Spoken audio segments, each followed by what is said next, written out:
What's up, guys? Welcome to September 6th as we dive into Ezekiel chapter 47, the river of healing. In my vision, the man brought me back to the entrance of the temple. There I saw a stream flowing east from beneath the door of the temple and passing to the right of the altar on its south side. The man brought me outside the wall and through the north gateway and led me around to the eastern entrance.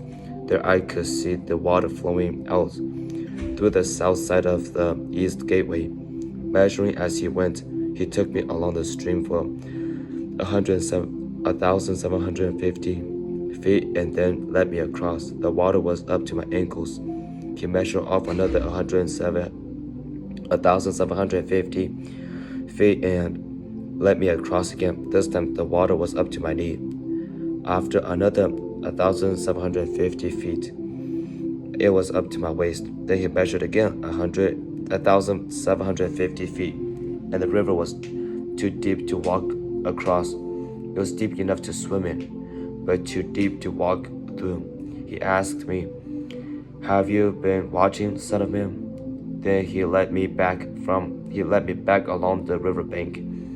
When I returned, I was surprised by the sight of many trees growing on both sides of the river. Then he said to me, "This river flows east through the desert into the valley of the Dead Sea. The waters of this stream will make the salty waters of Dead Sea fresh and pure. There will be swarms of living things wherever the water of this river flows. Fish will abound in the Dead Sea, for its waters will become fresh. Like life will flourish wherever this water flows. Fishermen will stand along the shores of this Dead Sea, all the way from En-Gedi to En-Eglaim. The shores will be covered with nets drying in the sun. Fish of every kind will fill the Dead Sea, just as they fill the Mediterranean. But the marshes and swamps will not be purified. They will still be salty. Fruit trees of all kinds will grow along both sides of the river. The leaves of these trees will never turn brown and fall, and there will always be fruit on their branches.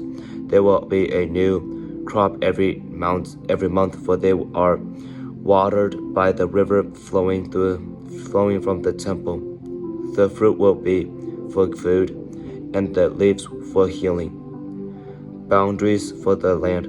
This is what the sovereign Lord says: divide the land in this way for the 12 tribes of Israel. The descendants of Joseph will be given 2 shares of land. Otherwise, each tribe will receive an equal share. I took a solemn oath and swore that I would give this land to your ancestors, and it will now become to you as your possession. These are the boundaries of the land. The northern border will run from the Mediterranean toward Hethlon, then on through Labo Hamath to Zadad. Then it will run to Beratha and Sebrim, which are the border between Damascus and Hamath, and finally to Hazar Hadekon on the border of Haran. So the northern border will run from the Mediterranean to Hazarian, on the border between Hamath to the north and Damascus to the south. The eastern border starts at a point between Haran and Damascus and runs south along the Jordan River, between Israel and Gilead, past the Dead Sea and as far south as Tamar. This will be the eastern border. The southern border will go west from Tamar to the waters of Meribah at Kadesh, and then follow the course of the brook of Egypt to the Mediterranean. This will be the southern border. On the west side, the Mediterranean itself will be your border from the southern border to the point where the northern border begins, opposite Lebo Hamath. Divide the land within these boundaries among the tribes of Israel. Distribute the land as an allotment for yourself and for the foreigners who have joined you and are raising their families among you. They will be like native-born Israelites. to yield and will receive an allotment among the tribes. These foreigners are to be given land within the territory of the tribe with whom they now live. I, the sovereign Lord, have spoken. Chapter 48, Division of the Land. Here's a list of the tribes of Israel and the territory each is to receive. The territory of Dan is in the extreme north. Its boundary line follows the Hethlon road to the level Hamath and then runs on to Hazar Anan on the border of Damascus with Hamath to the north. Dan's territory extends all the way across the land of Israel from east to west. Asher's territory lies south of Dan's and also extends from east to west. Naphtali's land lies south of Asher's, also extending from east to west. Then comes Manasseh, south of Naphtali, and his bound territory also extends from east to west. South of Manasseh is Ephraim, and then Reuben, and then Judah. All those boundaries extend from east to west. South of Judah is the land set aside for a special purpose. It will be 8 1/3 miles wide and will extend as far east and west as the tribal territories with the temple at the center. The area set aside for the Lord's temple will be 8 1/3 miles long and 6 2/3 miles wide. And for the priest, there will be a strip of land measuring 8 1/3 miles long and 3 1/3 miles wide. With the Lord's temple at the corner, there also is set aside for the ordained priests, the descendants of Zadok, who served me faithfully and did not go astray with the people of Israel, and the rest of the Levites. It will be their special portion when the land is distributed, the most sacred land of all. Next to the priest's territory will lie the land where the other Levites will live. The land allotted to the Levites will be the same size and shape as that belonging to the priest, 8 1/3 miles long and 3 1/3 miles wide. Together, these portions of land will measure 8 1/3 miles long by 6 2/3 miles wide. None of this special land may ever be sold or traded or used by others, for it belongs to the Lord. It is set apart as holy. An additional strip of land, 8 1/3 miles long by 1 2/3 miles wide, south of the sacred temple area, will be allotted for public use, homes, pasture lands, and common lands, with the city at the center. The city will measure 1.5 miles on each side, north, south, east, and west. Open lands will surround the city for 150 yards in every direction. Outside the city, there will be a farming area that stretches 3 1/3 miles to the east and 3 1/3 miles to the west, along the border of the sacred area. This farmland will produce food for the people working in the city. Those who come from the various tribes to work in the city may farm it. This entire area, including the sacred lands and the city, is a square that measures 8 1/3 miles on each side. The areas that remain to the east and to the west of the sacred lands and the city will belong to the prince. Each of these areas will be 8 1/3 miles wide, extending in opposite directions to the eastern and western borders of Israel, with the sacred land and the sanctuary of the temple in the center. So the prince's land will include everything between the territories allotted to Judah and Benjamin, except for the area set aside for the sacred lands and the city. These are the territories allotted to the rest of the tribes. Benjamin's territory lies just south of the prince's land, and it extends across the entire land of Israel from east to west. South of Benjamin's territory lies that of Simeon, also extending across the land from east to west. Next is the territory of Issachar, with the same eastern and western boundaries.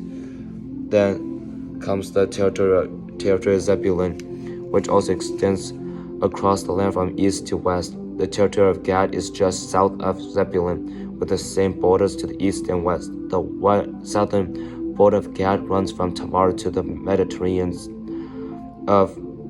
to the waters of Meribah and at Kadesh, and then follows the brook of Egypt to the Mediterranean. These are the allotments that will be set aside for each tribe's exclusive possession. I, the sovereign Lord, have spoken. The gates of the city. These will be the exits to the city. On the north wall, which is 1.5 miles long, there will be 3 gates, each one named after a tribe of Israel. The first will be named for Reuben, the second for Judah, the third for Levi. On the east wall, also 1.5 miles long, the gates will be named for Joseph, Benjamin, and Dan. The south wall, also 1.5 miles long, will be gates named for Simeon, Issachar, and Zebulun. And on the west wall, also 1.5 miles long, the gates will be named for Gad, Asher, and Naphtali. The distance around the entire city will be 6 miles, and from that day, the name of the city will be "The Lord is there." Ezekiel chapter 29, verse 17. Nebuchadnezzar to conquer Egypt on April 26th, the first day of the new year, during the 27th year of King Jehoiachin's captivity. This message came to me from the Lord. Son of man, the king Nebuchadnezzar of Babylon fought so hard against Tyre that the warriors' heads were rubbed bare and their shoulders were raw and blistered.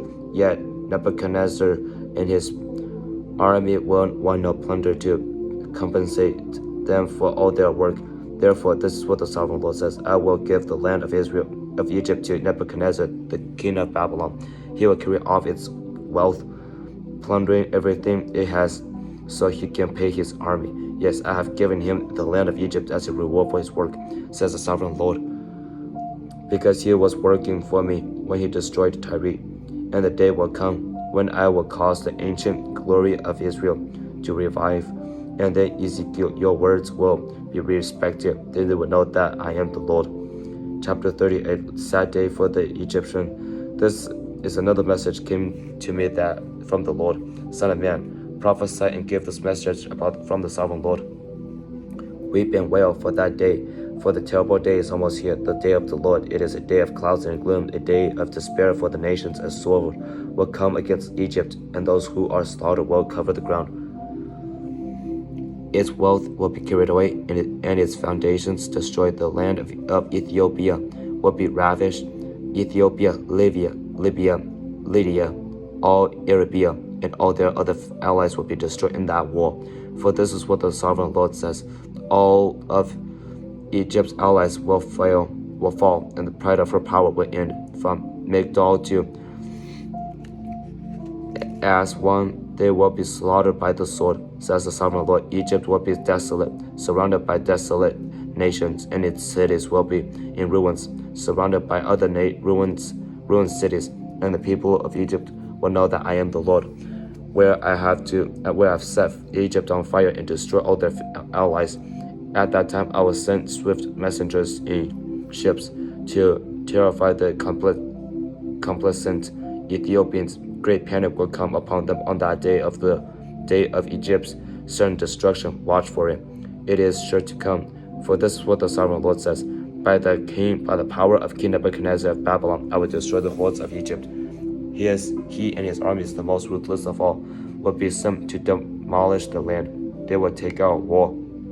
They will make war against Egypt until slaughtered Egyptians cover the ground. I will dry up the Nile River and sell the land to wicked men. I will destroy the land of Egypt and everything in it by the hands of the foreigners. I, the Lord, have spoken. This is what the sovereign Lord says: I will smash the idols of Egypt and the images of Memphis. There will be no rulers left in Egypt. Terror will sweep the land. I will destroy southern Egypt, set fire to Zone, and bring judgment against Thebes. I will pour out my fury on Pelusium, and the strongest fortress of Egypt, and I will stamp out the hordes of Thebes. Yes, I will set fire to all Egypt. Pelusium will be racked with pain. Thebes will be torn apart. Memphis will live in constant horror. Terror, the young men of Heliopolis and Bobastis will die in battle, and the women will be taken away as slaves. When I come to break the proud strength of Egypt, it will be a dark day for Tahpanhes too. A dark cloud will cover Tahpanhes, and its daughters will be led away as captives, and so I will greatly punish Egypt, and they will know that I am the Lord. 2 Kings chapter 25 verse 27. Hope for Israel's royal line. In the 37th year of the exile of King Jehoiachin of Judah, evil Merodach ascended to the Babylonian throne. He was kind to Jehoiachin and released him from prison on April 2 of that year. He spoke kindly to Jehoiachin and gave him a higher place than all the other exiled kings in Babylon. He supplied Jehoiachin with new clothing to replace his prison garment and allow him to die in the king's presence for the rest of his life. So the king gave him a regular food allowance as long as he lived. In 37th year of the exile of King Jehoiachin of Judah, evil Merodach ascended to the Babylonian throne. He was kind to Jehoiachin and released him from prison on March 31 of that year. He spoke kindly to Jehoiachin and gave him a higher place than all the other exiled kings in Babylon. He supplied Jehoiachin with new clothes to replace his prison garb and allowed him to die in the king's presence for the rest of his life. So the Babylonian king gave him a regular food allowance as long as he lived. This continued until the day of his death. And so that's the end for today. Kind of a long chapter, long reading, but with King Jehoiachin, who was in exile, God is still able to show favor, not favor, but show kindness towards him through his enemies. It's like something that just, the reason why that stood out to me is because even in the midst of God punishing us for whatever we may have done wrong, people in our life who still care about us, that's a gift from God.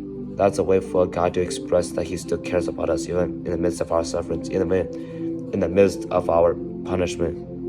So I pray that you will know how much God loves you, even when you are being punished, and know that he punished you because he knows that is what's best for you, not because he feels entertained about it. And so we're going to read about the prophecy of the end days for Egypt when the Babylonians will come and conquer them.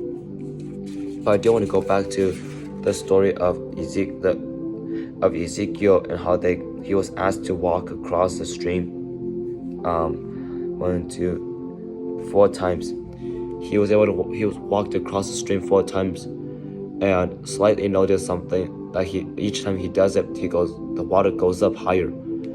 I understand this is not what he's talking about yet, but I think this could be a great example of humans when we do something like this. Like, we go through the daily life routine, and not get anything out each day.